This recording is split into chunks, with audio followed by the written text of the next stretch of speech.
Tristan Harris is a design thinker, philosopher, and entrepreneur. Tristan was named number 16 on Inc. magazine's Top 30 Entrepreneurs Under 30 and is a former Mayfield Fellow in Stanford's Technology Venture Program in Entrepreneurship. Currently, he is developing a framework at Google to help product designers facilitate conscious choices for their users. Before Google, Tristan was co-founder and CEO of Apture, which Google acquired in 2011. I asked Tristan to help us think through how to design for healthy habits and provide insights on how to use habits for good. Please welcome Tristan.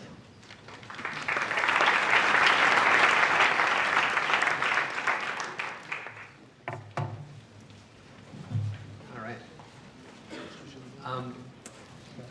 So I have to admit, in listening to some of the presentations this morning, did anyone get a little bit uncomfortable about maybe some of the things that we're doing, like using psychology to get people to do stuff, right? I mean, I'm not saying that to accuse anything, I just mean, does that feel uncomfortable in any way? Can you just raise your hand again? Okay, good, okay, so there's a question, right? Which is that we have this power over people's psychology. We're really, really good at it. I was a student at the Stanford Persuasive Technology Lab with BJ Fogg here many years ago in 2006. I was the same year as Mike Krieger, who's the co-founder of Instagram, and he and I were project partners. And we actually built this thing called Send the Sunshine that helped persuade someone to send a photo of sunshine to their friend who was depressed in the area that had bad weather. So I've been doing this stuff for a long time. So that later turned, it's kind of similar to Instagram. So I know a lot about this. I've been basically spending the last 10 years studying the intersection of social psychology, behavioral economics, linguistics, philosophy, and all the kind of various forms of persuasion, neurolinguistic programming. There's just this whole set of things that we have at our disposal to shape the way people think and to shape the way people use their attention and shape their choices. And I've basically spent the last 2 years being kind of concerned about the state of the tech industry and how we have this profound influence. And unlike in areas like in medicine where we have a Hippocratic oath, right, to say, well, what does it mean to not cause harm to other people? Because we have this huge, profound responsibility. We don't have that for technology. We don't have that for design. And we're affecting like 1 billion people, right? And we're affecting their attention, which is like the one precious thing you have in your life. And that's just some personal thoughts, but I'll get into my presentation, which is that I do care a lot about time. And I spend a lot of time thinking about where my time goes. I spend a lot of time thinking about time. And I asked this question of, what does it mean to spend our time well? And I feel like I have to be kind of vigilant about where my time goes. Like I have to be questioning it all the time, because if I don't, it feels like it gets slipped away to things like this. Like it feels like I just get sucked in. I don't know, how many people here feel like you get sucked into stuff? Okay. So it happens, it's really persuasive, right? And these are the people, you all are the people who make the stuff that's super persuasive, right? And you notice that you all get sucked in too, right? And I get super sucked in. I'm no more immune to it, just like the woman said earlier. You can know everything about this, and it doesn't affect the fact that you're going to be persuaded by it. As an example, if an email like this shows up, this is like basically irresistible to a human being, right? Because my social acceptance and rejection is on the line, right? So I'm not just going to click see photo, I'm going to spend 20 minutes, like every single time, right? Every time, and even though I know it's going to happen again. Or I'll find myself checking my email, right? And I'll pull down to refresh. But then less than 10 seconds later, I'll pull to refresh again. And I don't know why I'm doing this. That doesn't make any rational sense. I mean, I don't really think that some new important email came in 10 seconds later. But many of you in this room know why this is happening, right? Which is, as a lead-in, what makes more money in the United States than movies, baseball, and game parks combined? Any guesses? Spam? What's that? Advertising? Sure. All these things, many of these things probably do. But slot machines, okay? I'm not talking about casinos at large, I'm talking about slot machines specifically. Slot machines specifically make more money in the United States than movies, baseball, and game parks combined, which is crazy because people are not playing with $100 bills. They're playing with coins, And every single time I check my email, my phone is a slot machine, right? Every single time that I pull my phone to see what's on it, I'm playing the slot machine to see what I'm gonna get. Every time I check my email, I'm playing the slot machine to see what am I gonna get. Every time, as I think she mentioned earlier, I'm scrolling a newsfeed. A newsfeed is its own variable schedule reward, which is the psychological mechanic that's operating here, an intermittent variable reward. Every single time I scroll a newsfeed, I'm playing the slot machine to see, I wonder what's gonna come next on the feed, right? One of my friends, this is a very personal story for me because I know a lot of the people who make these products. And one of my friends, I had lunch with her in 2009, is Rebecca Cox, who's one of the original designers of the Facebook newsfeed. She later became the first designer at Quora. But she was telling me that one of the reasons that the newsfeed took off in Facebook, and we're talking about like 2007, like before Facebook had a newsfeed and then it had a newsfeed. Some of you may not remember this. The thing that made the newsfeed take off, she said, a key thing was a hardware innovation. And I was like, what do you mean a hardware innovation? Didn't you just change the way the screen worked? She said, no, it had to do with the ubiquity of scroll wheels on mice and also double finger scrolling on trackpads. Why? Because your hand never has to leave its resting position. You can just play the slot machine to see what's going to come next. And they do the exact same thing in casinos. So you don't have to pull the lever anymore. They just make it a button, so you don't have to move your hand, right? When you don't have to move your hand, you get in the flow much more easily. Some people call it the Facebook zone. And there's a whole in the zone phenomenon. So this is really, really, really powerful stuff. People become addicted to slot machines 2 to 3 times faster than any other kind of gambling, okay? And so this is in our pocket. So what this leads us to is something historical that a lot of people have been worried about for a while, including Aldous Huxley. There's a great book called Amusing Ourselves to Death, written in 1982, which I just want to read a short excerpt from. And this is comparing the dystopian visions of 1984, written by George Orwell, and Aldous Huxley's Brave New World. And in the book he says, what Orwell feared were those who would ban books. What Huxley feared was that there would be no reason to ban a book because there would be no one who wanted to read one. Orwell feared those who would deprive us of information. Huxley feared those who would give us so much information that we would be reduced to passivity and egoism. Orwell feared the truth would be concealed from us. Huxley feared the truth would be drowned in a sea of irrelevance. In other words, they failed to account for man's infinite appetite for distractions.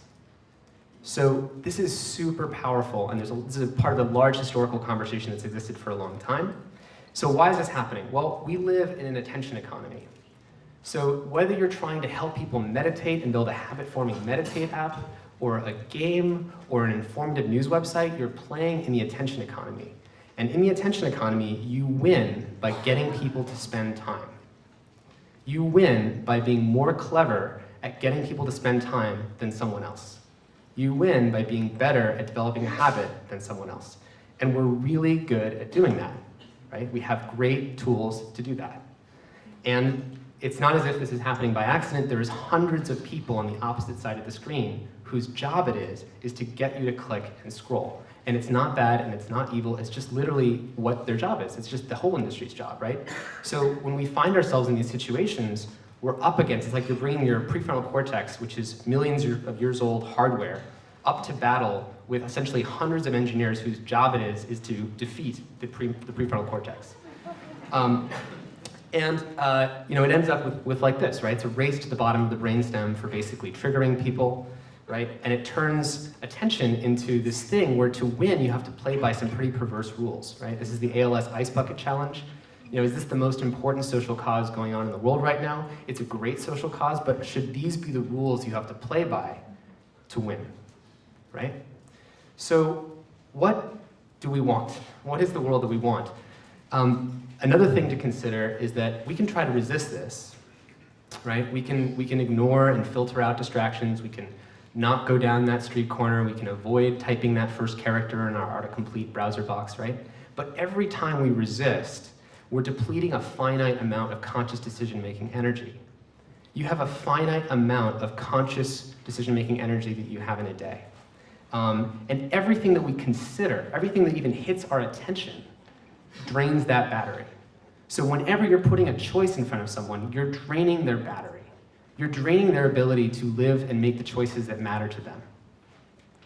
Okay? So at some point, as designers, you're both designing the conscious choices you're putting in front of users, but you're also designing the default settings, because when they run out of conscious decision-making energy, as someone said earlier, 95% of our behavior is unconscious choices, and maybe 5% is conscious. So what does it mean to design those choices ethically? What does it mean to do that? How would you do that? Well, so for conscious choices, we said, how many choices do you put in front of someone? I could deplete someone's conscious energy by giving them a bunch of choices that don't matter to their lives, right? That's what Huxley was worried about. I could just fill you with menus of choices that don't ultimately add up to what you care about in your life. How much friction is there in the choice? How hard is it? How easy is it or hard is it to make the choice? If you're talking about unconscious choices, which default settings do you choose? What's the way that you steer people by default? Which preferences do you honor? Do you take what the user's doing now in the moment, or do you pay attention to a signal that they had before? So these are all really important questions. Now you might be thinking, now hold on a second.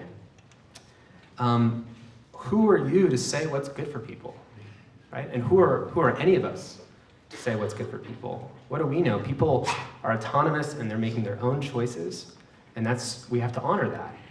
And that's absolutely right, except that we can't avoid it. We have to choose.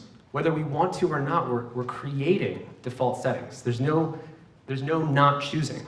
Every interface we put in front of people will steer someone in a direction. There's no directionless steering. So we are choosing. So the question then is, since all design promotes some things over others, we have to choose. So what should we promote?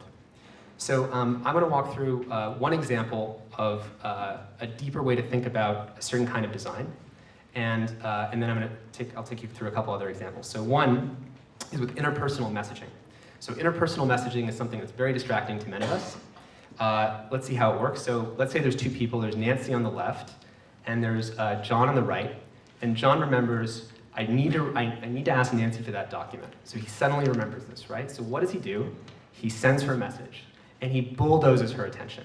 And that's what we're doing every single day. We're bulldozing each other's attention, right? And every single time we do this, there's a serious cost. It takes us about 23 minutes on average to resume focus after any interruption. There's a woman by the name of Gloria Mark, who's a researcher at UC Irvine, who studies interruption science. She's been studying it for about 10 years.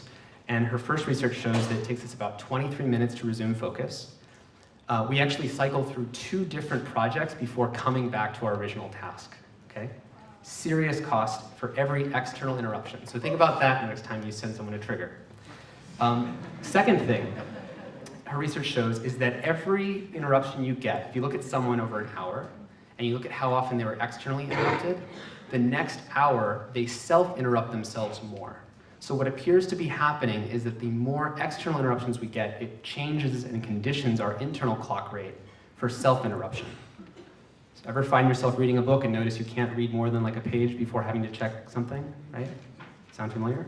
So how would we fix this? Because this isn't even an incentivized form of distraction, right? There's not some kind of global text messaging company that's making money by distracting anybody, right? This is just an area where we kind of have this bug in the urban layout of the world's attention for 1 billion people.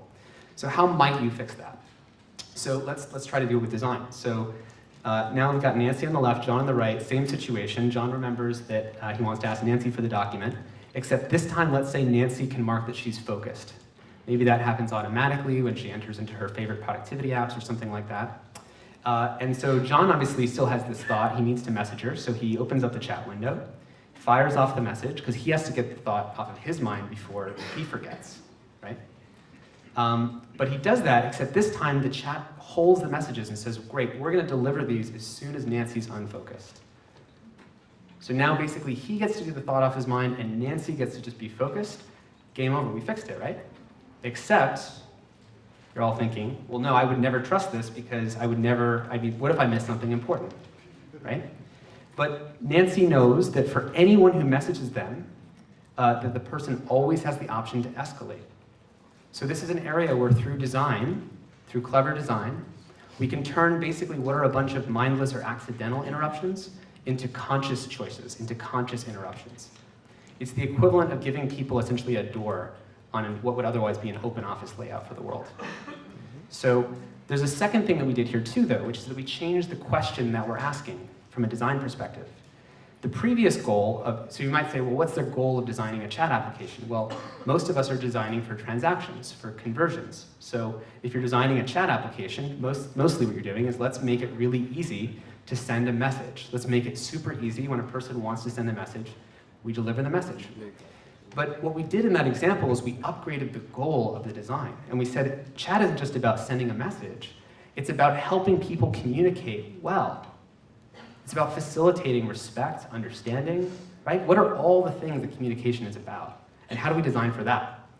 So another example, how many of you, so when we're really distracted, and we're kind of running from thing to thing to thing, we rely on the way a menu is presented to us and how it sorts choices to make a choice. So a good example of this is how many of you are searching for a flight, or rather you already booked your flight, and then you find yourself in an airport at around 11 o'clock at night in some random city with a 4-hour layover, and you ask yourself, why didn't I spend the extra $35 for the other flight, right? So Hitmonk realized that when someone's doing a flight search and they're relying on effectively this menu of choices, that price is an important factor, a very important factor. But there's another deeper thing, which is the human value about what is traveling about.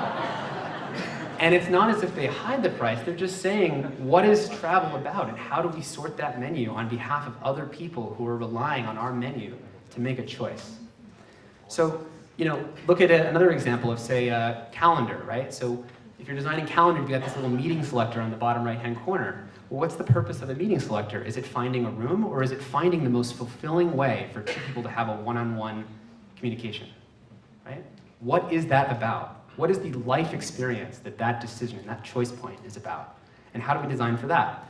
Or imagine that you value, let's say you value exercise, and while you're doing, and let's say you told your Maps application that the thing I want more of in my life is exercise. And so when you search for subway directions and you're in New York, and it shows you the 5 subway options, and it shows you Uber at the bottom, right? What if it also put an option that said, or you could walk and this is how many calories it would burn, right? Now, obviously the person knows that they could walk, and you're not coercing or asking anyone to do anything. They actually said they want more walking in their life. What you're doing is just making it easier in that choice architecture to think about what the user actually wants in their life, as they stated earlier. Or imagine if instead they said they value productivity, and so you give the walking option, but you give them that podcast that's the perfect fit of the 28 minutes left of their 35-minute walk, right? And again, what we're doing here is saying, let's change the goal from getting to point A to point B efficiently to saying, what does it mean to get from point A to point B well, according to human values? So a quick digression. Well, the design principle here, and this is the thing that I would ask and invite all of you to do, is how do you make menus that put people's life values first? You're helping people make choices not just to click a button, but how they want to spend their life. So ask what people want in their life and give them menus and sort menus by that. Okay, so a quick digression. About a year ago, in terms of talking about human values, I had the pleasure of organizing a meeting between Thich Nhat Hanh, who, if many of you don't know, he's an international spokesperson for mindfulness meditation. He was nominated by Martin Luther King in 1969 for the Nobel Peace Prize. Written many books on meditation and mindfulness. And he came to Silicon Valley about a year ago because he was very concerned about how technology is affecting the world's attention. And he thought of, he was very concerned about it. And the people who organized his visit knew about some of the work that I was doing, and they said, we'll give you an hour of his time if you can run around and find the top product designers at the company. So I ran around Google and I found some of the top product designers, and we had this meeting, which was amazing. Imagine a room, you go to work in the morning, and you open a conference room, and sitting on one side of the conference room are 9 brown-robed Buddhist monks with shaved heads, with Thich Nhat Hanh, 90-year-old Zen Buddhist Thich Nhat Hanh. On the other side of the room, you have a bunch of product designers who look kind of like me, right?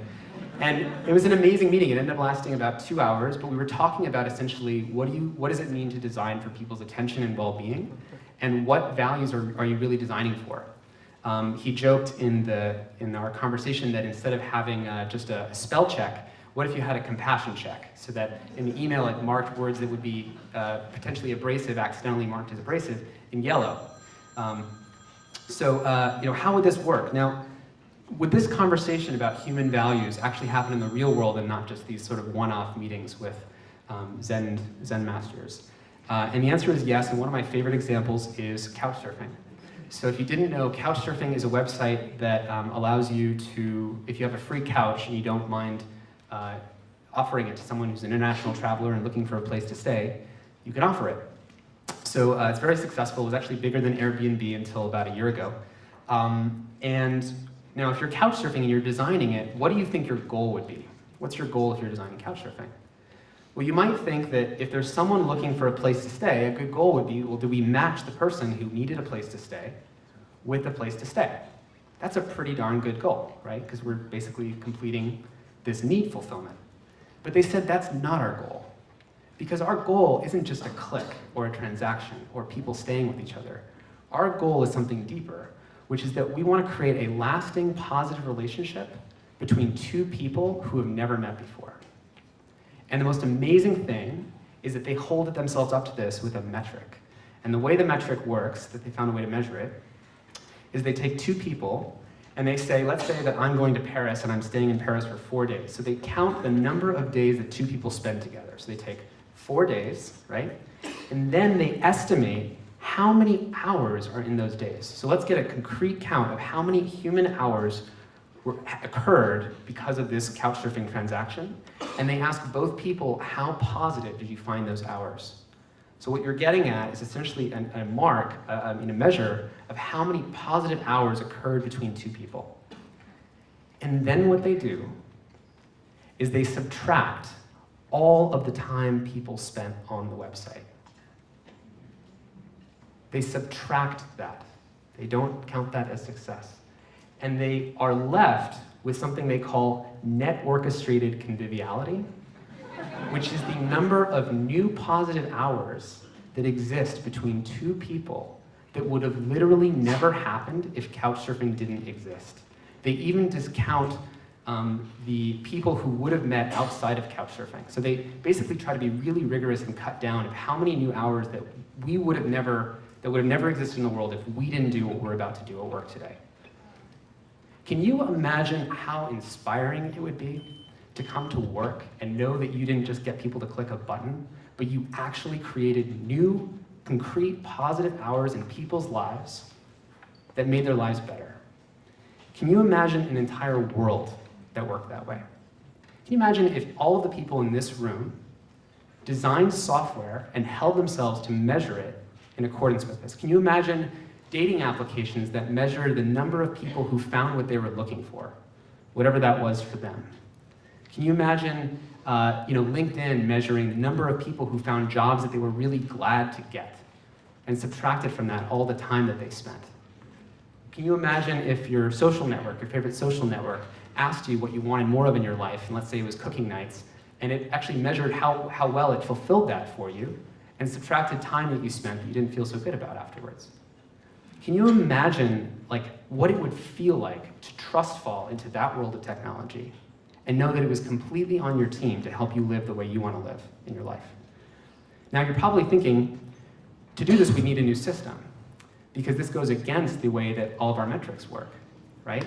Because the current world is measured on time spent. The more time you get, the more usage you get, the more traction you get. That's how you raise money, that's how you keep the people you've got working for you, that's how you do what you're doing, right? So how would we solve that? Well, we did it before with other industries. We've solved this problem with things like organic, where we said, we have to say this is a different kind of product. This is a different kind of software. It's participating in a different economy. Imagine premium shelf space for this different kind of software. Imagine, just like we did this with LEED certification, where we said this is a different kind of building that stands for different green values. So you can't compare it just based on price. You have to value it a different way. It's a different kind of thing. So what if we had something like that for technology? And it was designed entirely to be on your team to help you spend your time well. And doing this would amount to moving from a world that is optimized to run on time spent to a world that's run on time well spent. So thank you very much.